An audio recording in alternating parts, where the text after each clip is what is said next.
The AMT.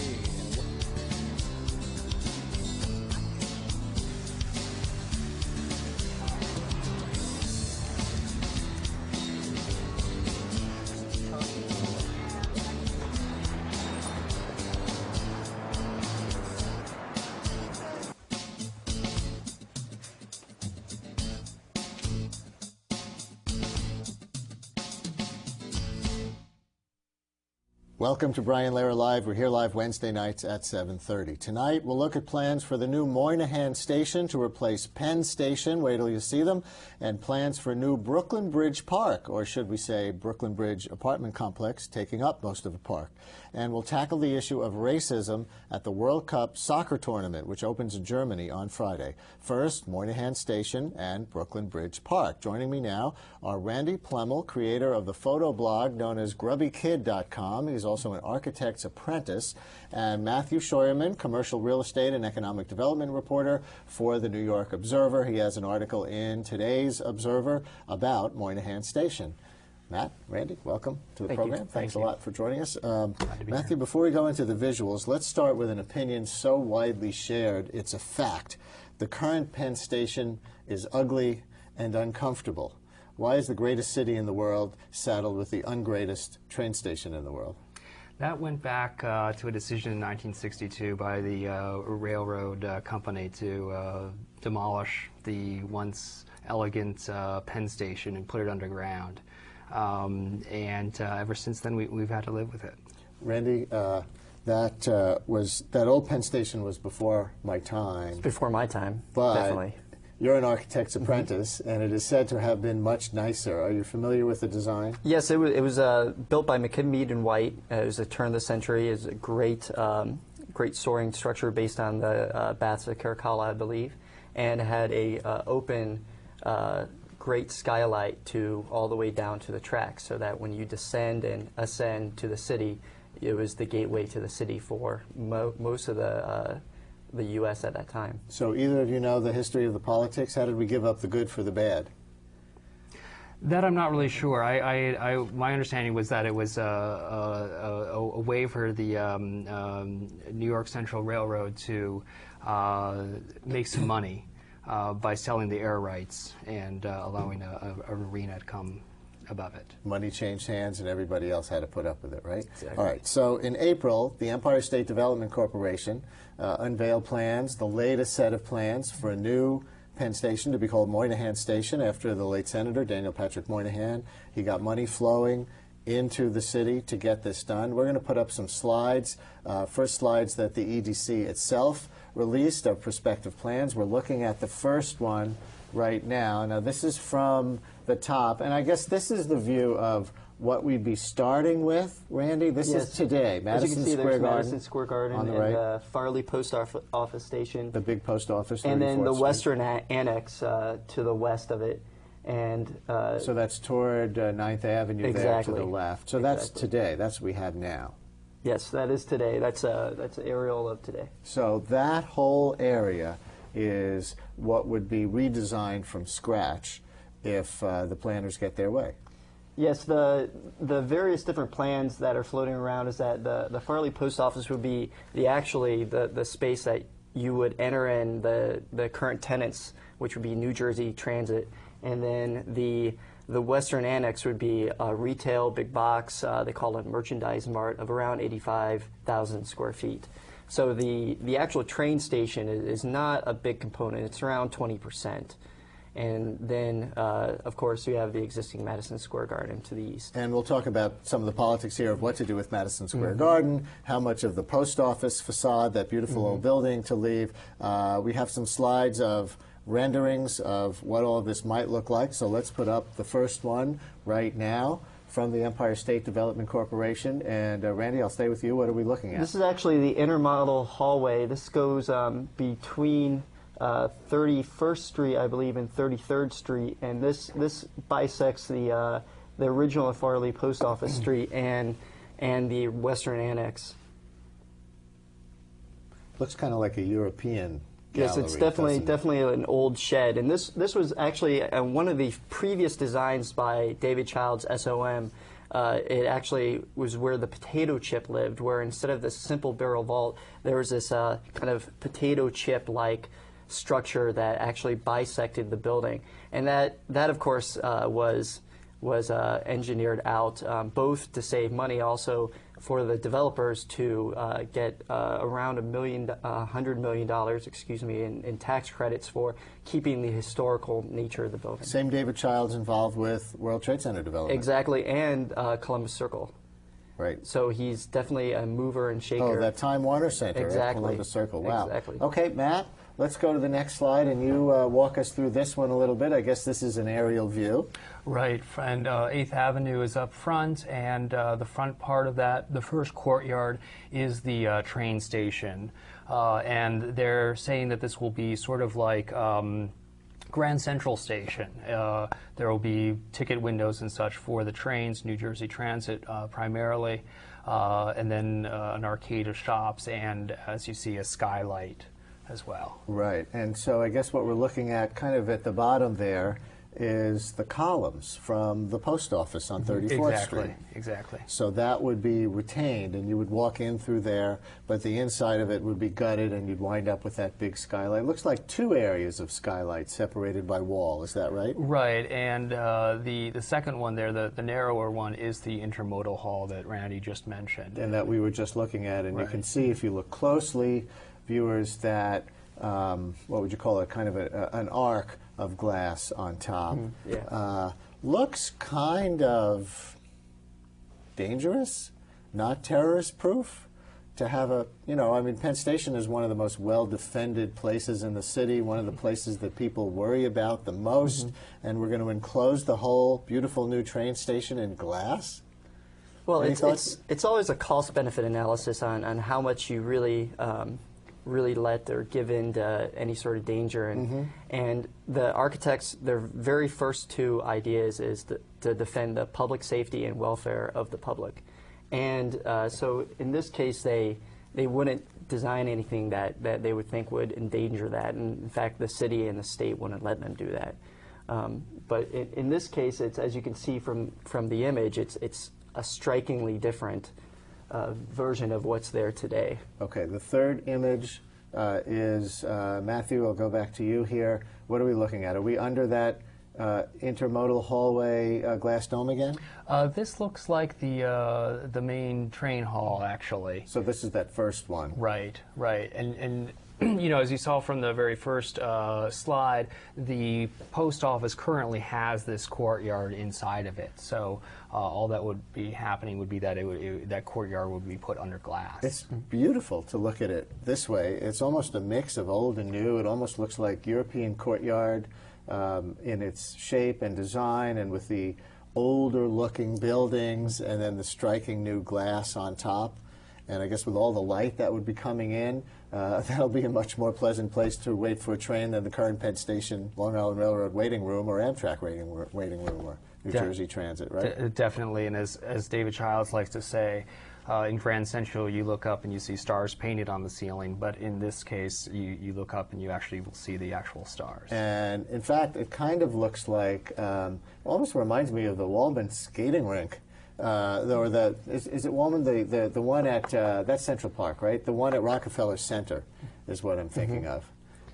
Yeah, this definitely creates an urban space where none existed before, because it was closed off to postal employees or anyone who would actually have to work in the post office. But this definitely takes a part of Manhattan and turns it inside out and gives it back to the people, which is quite amazing. All right, we have the phone number up on the screen. We'll do a few different call-ins on New York City transportation, architecture, and priorities over the next few minutes. But right now, any of your reactions to Moynihan Station? Would you like to see this built? How would you like to see this built?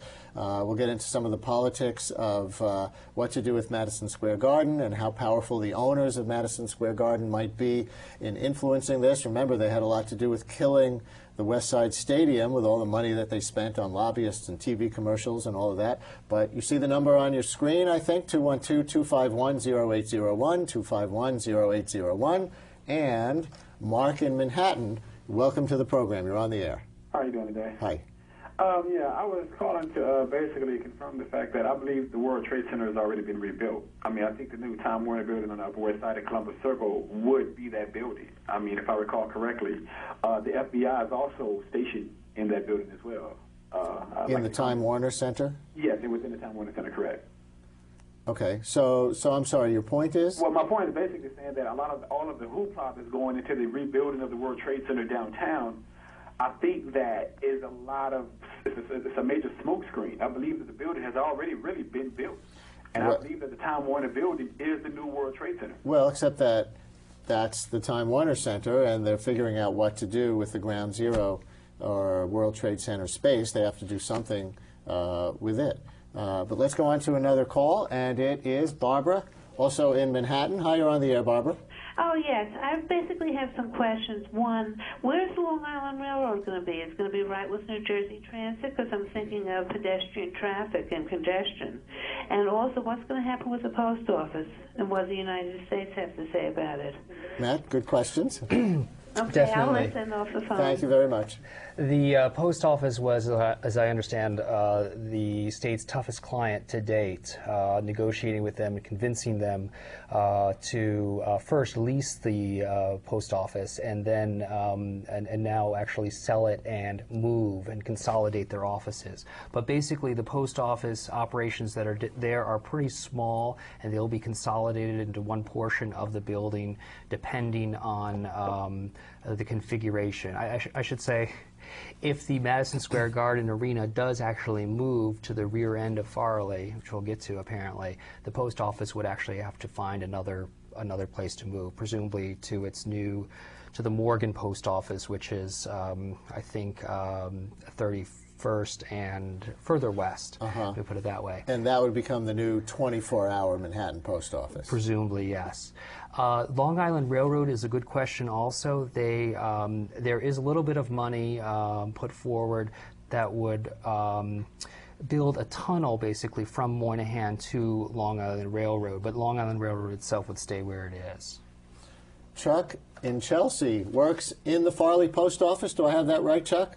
Yes, I do. I just wanted to comment. I mean, listen, I've been hearing discussions about this since '96, when it was first supposedly going to happen. True enough. But recently, I saw some people walking around with some of the postal people, and I said, well, who are they? To say, well, they're not really here, but they are Madison Square Garden people discussing the western end of the Farley building as the new Madison Square Garden. So I wanted to know if that was going to be discussed this evening, or that's even known publicly, that Madison Square Garden is looking to be a part of this. Okay, Randy, what do you know?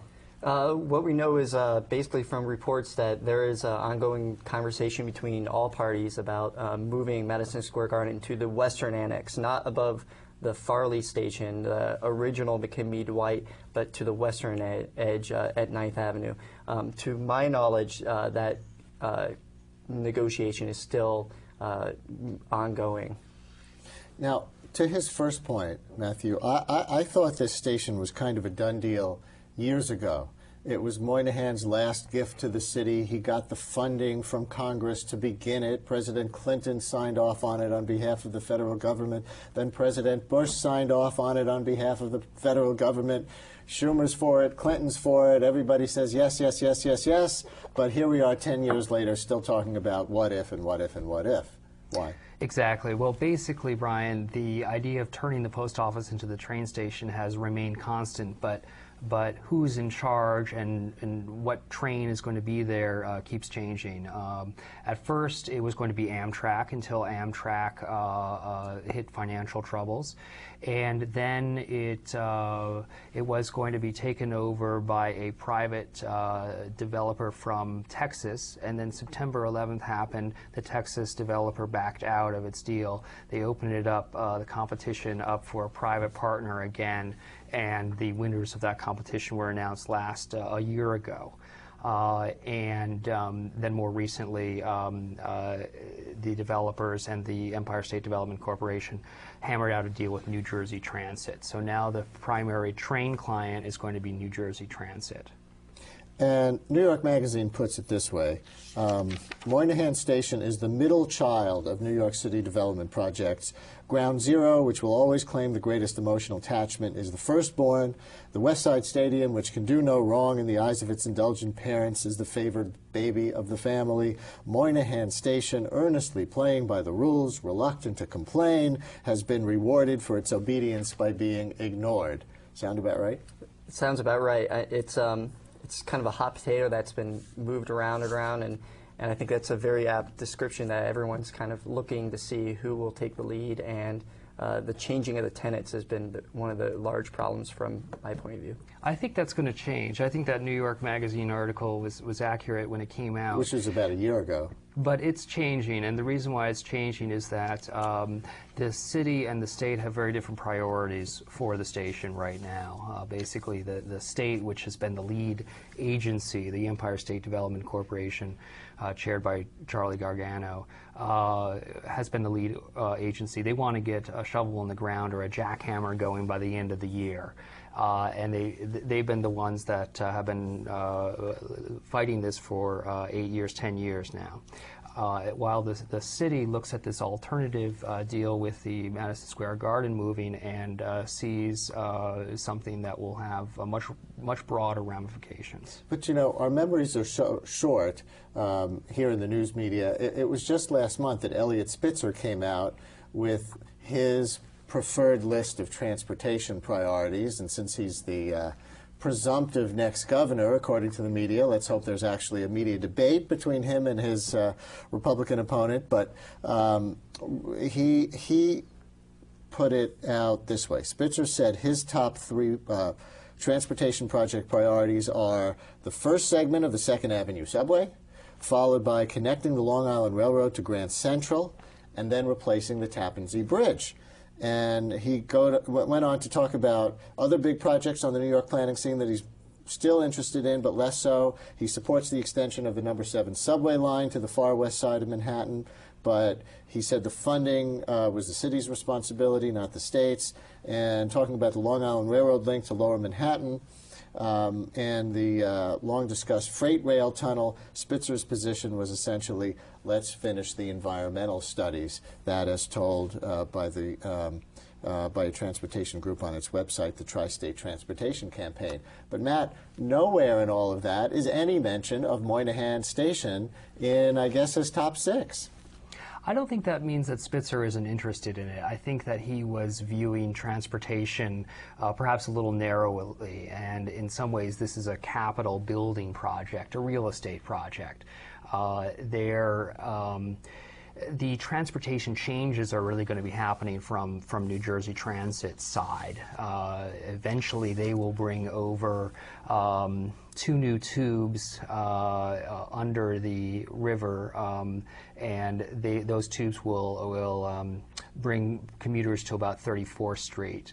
And they will also do some track work extending the platforms underneath Moynihan Station. But basically, this is a new train station as opposed to a new train line. So I think that explains. So it's in a different category. Yeah. Okay. But we can put this out to you viewers. How about your transportation priorities? Do you care if you had to choose from this list? Do you come down where Spitzer comes down? Would you start with the 2nd Avenue subway and go on there to Long Island Railroad extension to Grand Central, Tappan Zee Bridge?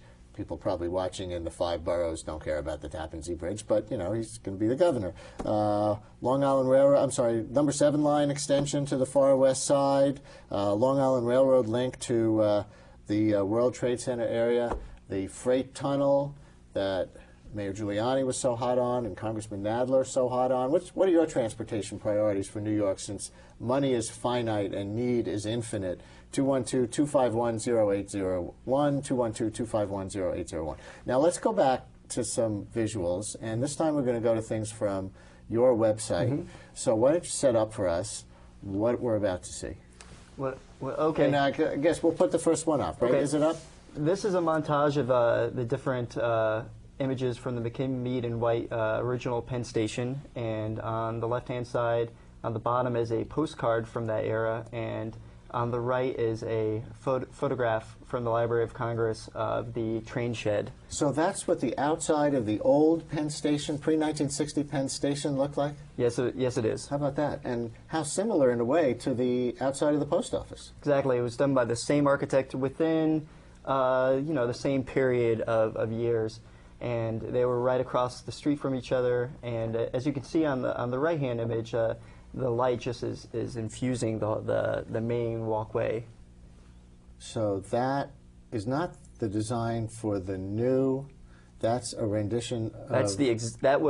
That was what was destroyed in '63. I did not know that. So the design for the new then is really intended to be reminiscent of the old. It's very similar. Yes, it's pretty much keeping the exterior very untouched, cleaning up, and then creating a new train shed where light can flow through it. Randy's website, by the way, grubbykid.com, where you can see this and a lot of other architecture visuals. Why is it called that? It's an inside joke from back in my college days. So that was it was free, it was free to be picked up back in the late '90s. So I did. And you've cleaned up since then. Yes, a little bit. Yeah. Okay. So let's go to the next slide on Grubby Kid. What are we looking at here? This is the what I turned the second design. This is showing the Farley Post Office. This is on the right-hand side. You can see this is the famous potato chip by David Childs, SOM, and you can still see in the foreground on the left-hand side that open area is where the train shed would have been, and there's another barrel vault to let light in. In this plan, they would have actually bisected the two buildings, the Western Annex and the original post office. All right. Now, what do you mean by potato chip? That was the name that the media gave it. It's the soaring piece of glass that would let light filter in down, but it acts as the same way as the intermodal hall acts in the newest rendition by David Childs, SOM. All right. Matthew, talk to me about the politics of Madison Square Garden here. Who wants them to do what to facilitate this Moynihan Station, and what do they want? Well, the movers behind this are the two private developers who were chosen last year, Vornado and Related. They basically are going to pump in about $35 million, I should say. That's just going to be the price of a ticket to Nassau County, $335 after all of this. And then they can run the retail in the area, and they can run the merchandise mart, and they get another million square feet to build nearby.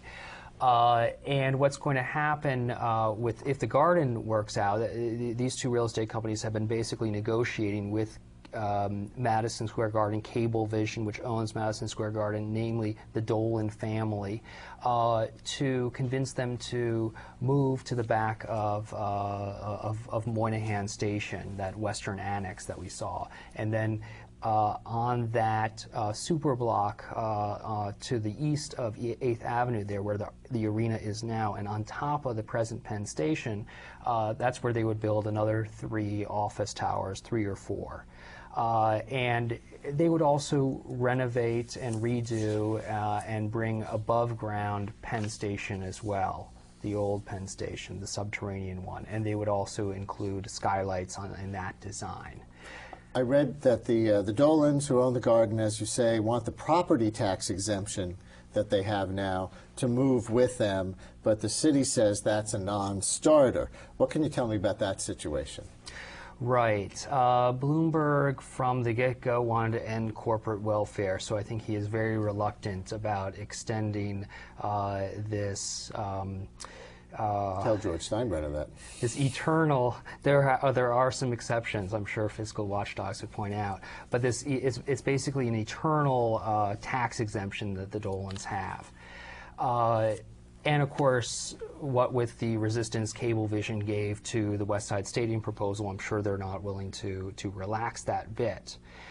Now, the fact is that there are ways. I spoke to Dan Doctoroff last week, I guess, and we didn't get into the tax issue so much, but there are ways where potentially the city could, I think, save face and say that they are not extending corporate welfare to the Dolans, and yet still permit the Madison Square Garden to retain its tax exemption.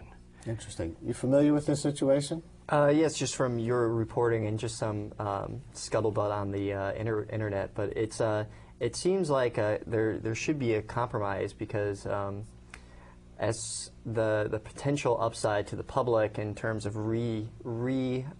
opening Penn Station to the sky and to moving the awful Madison Square Garden somewhere else off that site, it just seems like a no-brainer to me. Architecturally, also, they get to work out all the things that are wrong with movement and crowd control and the space in that area. And I think it's a way to fix what was broken in 1963 when they tore down the original Penn Station. So you're saying they're basically asking the Dolans for a favor to let them move Madison Square Garden over. I mean, that's a big thing. You take down the entire Madison Square Garden. But the Dolans get a brand new stadium. They get, you know, they probably will get some sort of tax breaks. You know, it's definitely both sides can win here. The details still, of course, need to work out. But I think you're right. I think both sides can save face and the public can win. And there was a New York Times article on this last month, an editorial actually, that said what has happened in essence is that a grand public plan with a minor private component, the original vision of Moynihan Station, has turned into an enormous private development with a significant public component. Matt, that distinction is a meaningful one? Definitely. Right now, it's the private real estate companies that are sort of driving this deal. There are definitely public benefits, such as a better, improved Penn Station. What boosters for this plan are saying is that the Moynihan Station really wasn't going to solve everybody's problems anyway. It was only going to accommodate about 1/5 to 1/3 the traffic that currently goes through Penn Station.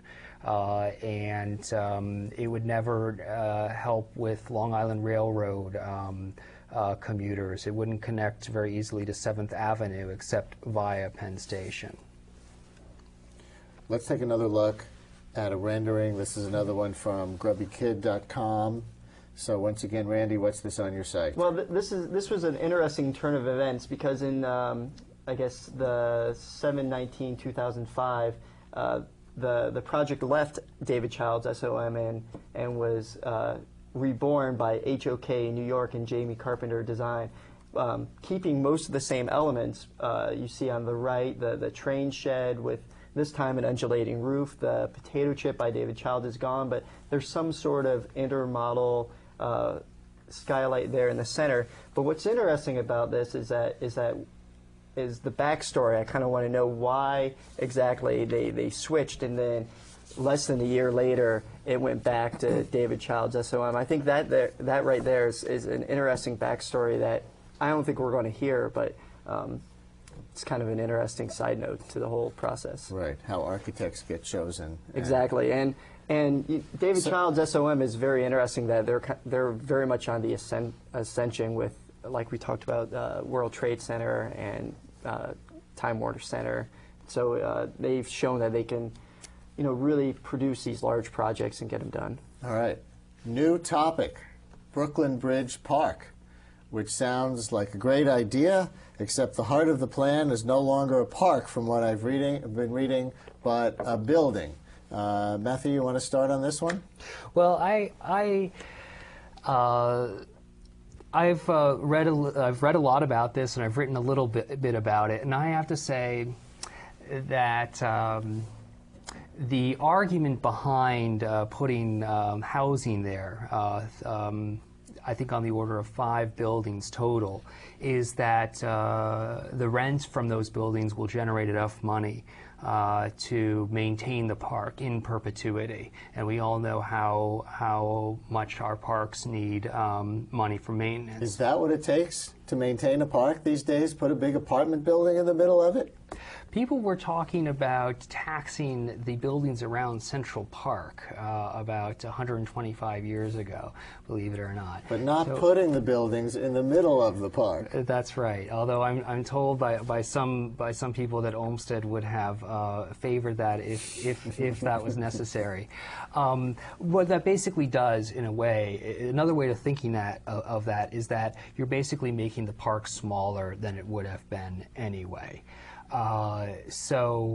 These buildings are designed so that they are on the rim of the park. But the big debate here is, does the park need to be so lavish, so complex, that it will take $15 million a year to maintain it? And if it was cheaper to maintain, couldn't we get by with fewer buildings? Let's take a look at a visual rendering of what this might be like now. And Randy, I'll go to you to describe what we're looking at. Well, we're looking at soccer players at the future very beautiful Brooklyn Bridge State Park. Whose slide is this, by the way? I don't think it's mine. No, it's not yours. This came from the Empire State Development Corporation, I'm being told in my ear. So this is basically a promotional slide for, it's one to make you like it. Exactly. Well, what's really interesting about this whole debate is that it really allows the public to really debate how we want to operate our public space, and whether or not we can put up with a little bit of closing down to the private sector. And I think it's something that is definitely needed in this city, and it's a healthy debate. My concern is always that, like was discussed, if these islands of apartments become islands of privacy that you can't go through to get to the public space, and that's obviously a problem. It's one of those ideas that sounds good in the abstract, but it's the details that seem to really matter. Is this park right at the Brooklyn foot of the Brooklyn Bridge? I believe what happens is it starts. There's the original park that's existing right there at between the Manhattan and Brooklyn bridges, and it would actually curve down around to the existing wharves and existing warehouses along, following the BQE more or less. And those would be developed, and the current tenants would be, I think they're being kicked out or moved out silently right now. It's that Jehovah's Witness Watchtower building, isn't it? That's one of the buildings that was recently sold, I believe. It's not the Watchtower building, I don't think, but there was a building owned by the Jehovah's Witnesses. Yes, it was down by Atlantic Avenue. I'm confusing the two. Yeah. Okay, now we did not see in that first slide anything that really looked like a building in the middle of the park. Here's another rendering. Randy, you have a sense of what this is? This is, again, in Brooklyn, looking toward Manhattan. Right. Well, what's interesting about the name of the designer escapes me right now, but what's interesting about the landscape design is that there's very much bringing back the connection to the river. Now, right there, the river East River looks very beautiful, looks very blue.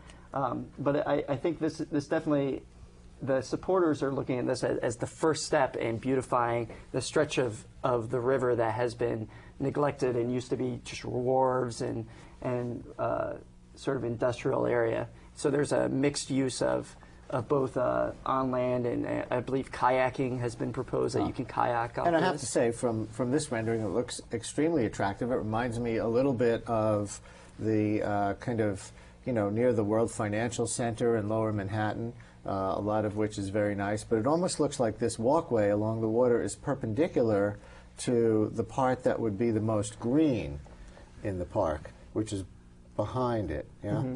Yeah, it's very hard to tell where this is showing, and there might be some artistic license taken with this. I think what we're seeing there is what they will do is, currently there are piers sticking out into the water. They will actually build tidal pools, is what they're calling. Keep the piers, connect the piers, and make basically a square where you can walk out onto the piers. And we're actually looking on that last slide, we were looking from the end of the pier back towards Brooklyn. And you can see there's actually a berm that they put up right in front of the BQE there. So one more slide now of the prospective Brooklyn Bridge Park. Randy, how about this view? Have a sense of it? That looks like right now is where there's a building supply company that's right there, and it's looking out towards Lower Manhattan. and it looks like they're trying to retain some of the older warehouse wharf type buildings and use it as adaptive reuse. Fabulous views, as anyone who's been on the promenade knows, and this one's right there at the water. So who's for this and who's against it? Why is this controversial? Well, I think it's controversial exactly because the private component, like we talked about, that it sounds digestible in theory, but it's definitely the particulars, how much space, who gets to use the space around the apartments, and how that really works together is the key. And I honestly don't have a good handle on who's... Matthew, how about you? My understanding is the people who live closest to the buildings that will be built, and some of them might be very tall, well, between 10 and 20 stories, they are against it. And the people who As are... usual. Right. And the people who are along the promenade, Brooklyn Heights, have come out for it. They used to be against it, and then with this redesign, many of them have turned for it. I should say that, you know, one of the interesting aspects of this argument that doesn't get articulated too much is that, in a way, even though this might seem like the people versus big developer type of fight, one thing to remember is that people who really care about parks, city parks in poor neighborhoods, should be for this, because it basically is a development project which will generate its own funds for the upkeep of those parks, permitting tax dollars to be spent towards city parks. Mm-hmm. All right. Anybody in the Brooklyn Bridge area want to call in on this, pro or con, on Brooklyn Bridge Park? Is this a vision of a beautiful new renovated area for your neighborhood, or is this too much density, too much privatization? What do you think? 212-251-0801, 251-0801. And while we have a few minutes left, there's so many, Matthew, there's so many real estate things in the news, always. But a newspaper article today says market rate rents are going up because there is even a lower apartment vacancy rate than usual in the city right now, way under 1% vacancy rate in Manhattan. What do you see out there? In a way, I see the pendulum swinging back between condos and rentals. And for a long while there, when interest rates were down, developers built a lot of condos. We got too many condos. People stopped buying them, started renting, because renting was a better deal. Now they're going back to renting. And we had this weird situation at the beginning of the decade, 2001, 2002, 2003, whereas the sales value of homes, of apartments, was going up and up and up, rental prices were actually coming down. That's right. Right? And I guess that was because so many people were buying at that time that there was a little more rental stock on the market. Maybe now, if home prices are becoming more prohibitive because they peaked, or because interest rates are going up, people are deciding to sit on the sidelines a little bit, and therefore they want to rent, and therefore there are fewer rentals. Exactly, and I think the smart developers out there already have rental buildings going up, or even opening by this point, because they anticipated this a couple of years ago. And so we will see, I think, a building boom for rentals. But Randy, what about all this new building going on around the city? Wherever I go, I feel like I see cranes and scaffolding, all these developers trying to get in, you know, not just in places like Brooklyn Bridge Park or the Time Warner Center, but people putting up housing all over the city, trying to get in on what they think is going to be some kind of a permanent real estate boom. Right. At some point, that has to change the balance between supply and demand and make things cheaper, doesn't it? Well, all of that construction you're seeing, you know, it's at least a year out. You still see a crane, you know, it's that building still has some time to go, but it's a very interesting kind of predicament we're in, is that there's a lot of building that's going on, a lot of building that's somewhat out of scale with their neighbors that's occurring. But I think it's just kind of not to take money away from my profession in any way, but it's always kind of an interesting thing to look out, like at the Lower East Side, and see these very large finger-like buildings sprouting up where everything was 4 stories or lower. One thing to keep in mind, Brian, is that even though it seems like a lot of buildings are going up, I think it's somewhere on the order of about 10,000 units a year. In a city that has 3 million units or so, this is really a drop in the bucket. And we're getting more than 10,000 new people a year because of the immigration rate. Exactly. Right? So the population growth is still outpacing the housing unit growth. And so even with all this development, the shortage is actually getting worse over time if I've got my numbers right. So, all right, we'll see if that continues over time the way it's been in the last few years. Randy, what, as an architect's apprentice and a fan of architecture who blogs about architecture, is there a kind of, 21st century New York City look? When Jane Jacobs died recently, we were all talking about the battles royale once upon a time back in the 1950s, 1960s between her and Robert Moses over this idea of, the towers on a plaza design, both for affordable housing and for offices, as well as some of Moses' other plans. But that was the debate 40 years ago. Is there a dominant architectural aesthetic in the city today? I don't know if there's a dominant. There's definitely more accommodation. I would say you would see to all the different groups, but you still have developers who are going along with their plans. You see this in the Atlantic Yards. You see this all over the place. That even with the community input, they're modifying the plans a little bit, but it's still money. Money definitely talks, and that's how New York will always be, and something that's how it is. Jim in Park Slope, you're on the air. Hi, Jim. How you doing? The Brooklyn Bridge Park represents an assault on the way parks are financed and maintained. When this thing was first floated by the community over the course of 11 years, and the community was the one who got the funding for the authorities. Then when the authority was established, they went away for 4 months and came back with a complete violation of the 13 guidelines for development by saying we need to put housing in the park, which was something that they had said was not going to happen. Then the Conservancy goes ahead and says that a state law was passed that all future state parks were going to have to be self-sustaining, which is a flat-out lie. And now that they were caught on it, now we're hearing this business that Mr. Schuerman saying that this is a good thing because if the park in a rich area can pay for itself, it leaves money for parks in poorer areas. To be paid for by actual tax money. Well, Matt, you want to defend that point of view?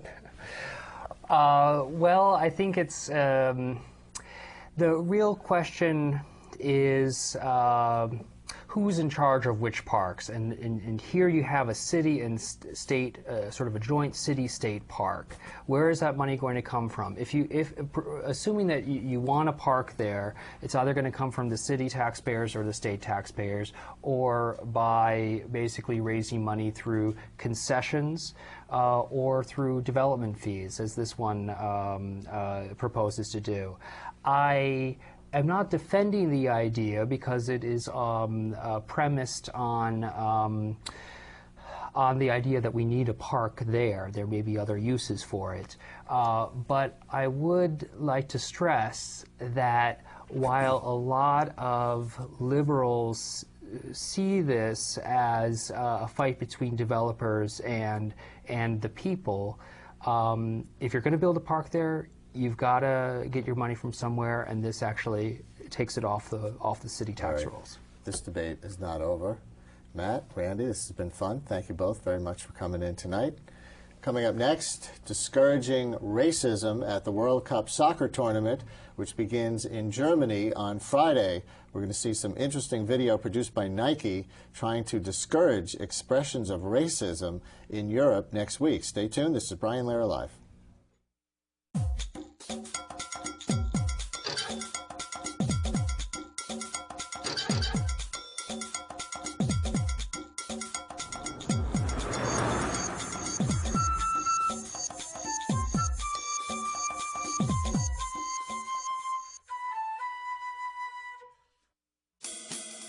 Ladies and gents, We're about to lay some CUNY TV on you. Get ready for City Talk. Study with the best. Nueva York and all the rest. Hey, like Canapé, and you'll want to stay for art or something like it. Hip hooray.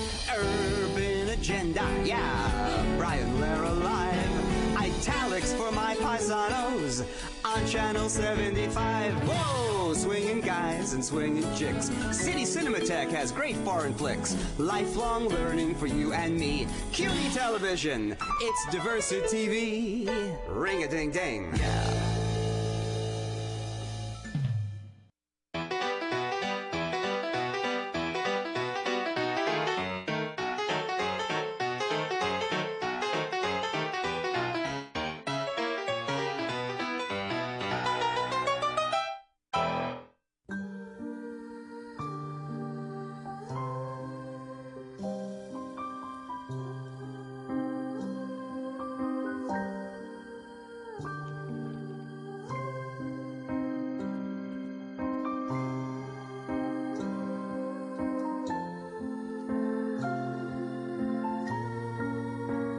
Protect yourself from mannequinism.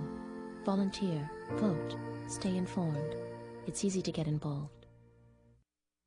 This is Brian Lehrer Live. We're here live Wednesday nights at 7:30.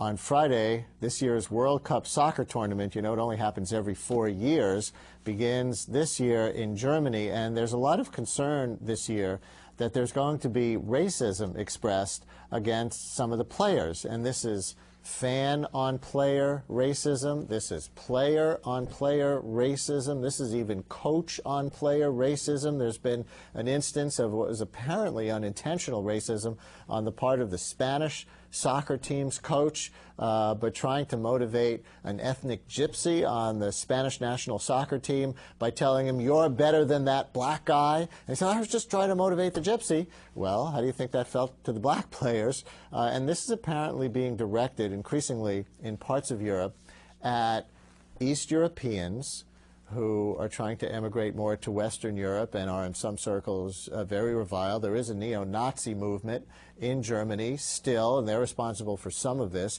It's also aimed at African players, black players, but not just from Africa. African American players may be subject to it. There are many black players on the French national team. They get subject to it as individuals. So they're kind of concerned about what's going to happen when the World Cup soccer tournament begins. And you know that soccer fans are even more volatile than Yankees and Red Sox fans at each other's games. So here is a Nike commercial running on TV internationally right now. This is part of a campaign called Stand Up, Speak Up to discourage expressions of racism at the World Cup. Let's watch.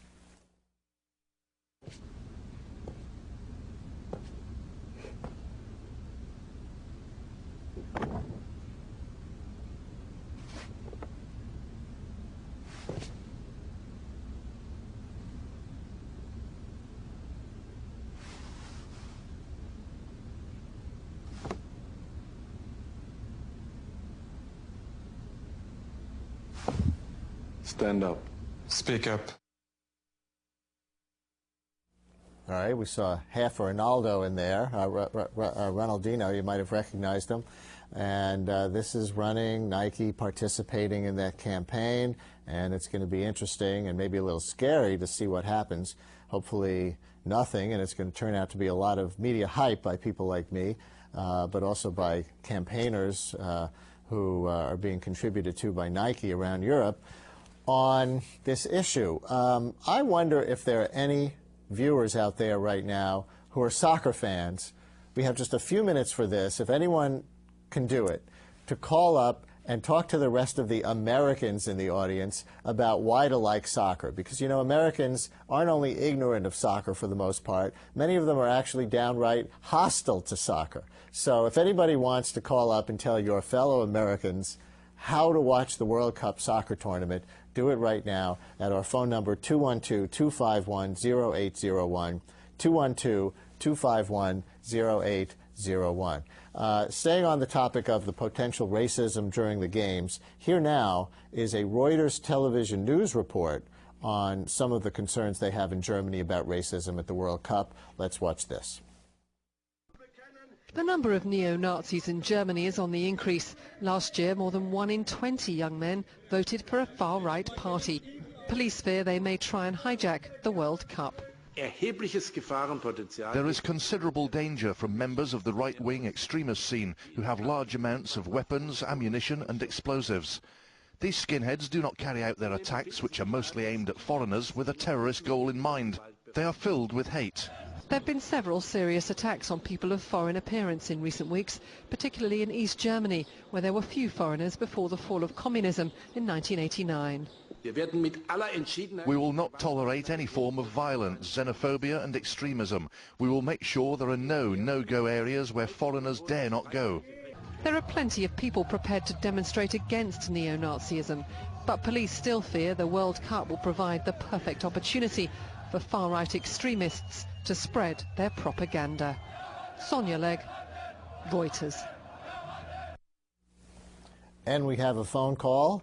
Lee in Manhattan, you're on the air. Hi, Lee. Yes, hello. I noticed the commercial. I was a little taken back by it because I noticed that there were no Anglo-Caucasians holding up signs pertaining to racism against Anglo-Caucasians. And what is that? Oh, pertaining to racism against Anglo-Caucasians? Well, I don't think that's the concern, actually. Well, Anglo-Caucasians can say, well, I'm not concerned whether or not Arabs or people of a swarthy tone are discriminated against. I mean, if these people who are against what they consider profiling, if it perturbs them that much, then they need to go to these Arab countries and say, stop your bigotry, stop your prejudice. But Leah, there doesn't seem to be at these soccer games in Europe where there have been problems with racist expressions. It's not the Arab or black minorities standing up and chanting slurs at the white players. It's the fans who are white chanting up and slanting slurs and things like that at the players of color. So they have to address the problem that they actually have, don't you think?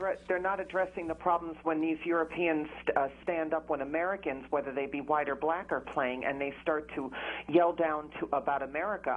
And then you get the same people that say, look, Europe doesn't like us anymore. Well, why aren't Arabs saying, well, you know what, Europe doesn't like Arabs? There was, by the way, one white player in that video. So, well, Arabs are white because my father is an Arab. He's from Egypt. But the point I'm trying to make to you, in short, is that when these same people stand up and say, go home, America, whenever the Americans are performing, like I think Venus Williams, they yelled that to her in France, no one says anything. But when it's Arabs that are targeted, all of a sudden then it's a big deal. That in itself is racial profiling. And well, I agree. Everybody should stand up and denounce racism, no matter from whom or toward whom it is expressed. Thank you for your call. We're going to go to a fan of the game right now. This is Barry in East Flatbush, originally from Trinidad. Hi, you're on the air, Barry. Yes, well, I'd like to say I come from a cosmopolitan. Well, you know, we have all different races in Trinidad. And to me, this soccer, this tournament is taking up the whole world. It's all over the world. So, I mean, it's in more places than a whole lot of other sports. It is played in most countries. So talk to your fellow now Americans and tell them, if they're completely ignorant about soccer, how do they start watching soccer to enjoy it? Well, first of all, when you're looking at a soccer match, you have to look at the players, right? You have to look at it's just like in baseball, you have key players. In soccer, you have key players. You have the forwards, you have the goalkeepers, right, and you have the defense. I would say it's more closer to basketball, but you have to look at the aggressiveness of defense and the stalwartness of the aggressiveness of the forwards and the stalwartness of the defense. And how they play is how they play. The pressure they put on the other team gets them to score the goals. Good start. Pretty well said there. Barry, who are you rooting for in this World Cup? In this World Cup? Well, I'm from Trinidad and Tobago, so I'm rooting for us. But I like the Argentine team because they have a lot of good players in it too. Okay, so Trinidad and Tobago has a team in the World Cup. But we have a versatile team, and then we have a European coach, you know, and he has a lot of experience. All right. Thanks so a lot. we just have to keep on the ball and play as a professional team. Let's keep on the ball, literally and figuratively, right? Yes. Thanks a lot for your call. Enjoy the games. Do we have one more call or no? Line 2 is Jim in Bensonhurst. Jim, we have about 30 seconds for you. Brian, how are you? I'm a big fan of yours. I listen to you every day. Thanks. I wanted to just say that, soccer to me is kind of boring, but I think it's a good, from a racism point and perspective, I think it's good for people to get a good taste of it and see what's going on in the rest of the world. And sports have a good way of building bridges. That's all I have to say. Okay, thanks a lot. Building bridges in some places and sometimes tearing bridges down, as they're concerned about in Germany. We'll keep an eye on that. To all of you, enjoy the games. Now, to close tonight, we will show you 2 web video clips that make fun of President Bush's immigration enforcement proposals. These come from the conservative website called the YNC.com. In this first one, you'll see a real interview with President Bush and CBS News correspondent Bill Plant, but keep your eye on the background. Around here say that in this sector particularly, illegal aliens are pouring across the border, and they don't believe that 6,000 more guard troops is going to do much about it. Well, we'll see. But it's not just people that we're bringing down here. If you notice, there's one strand of fence, and there's going to be another fence line all the way up and down here.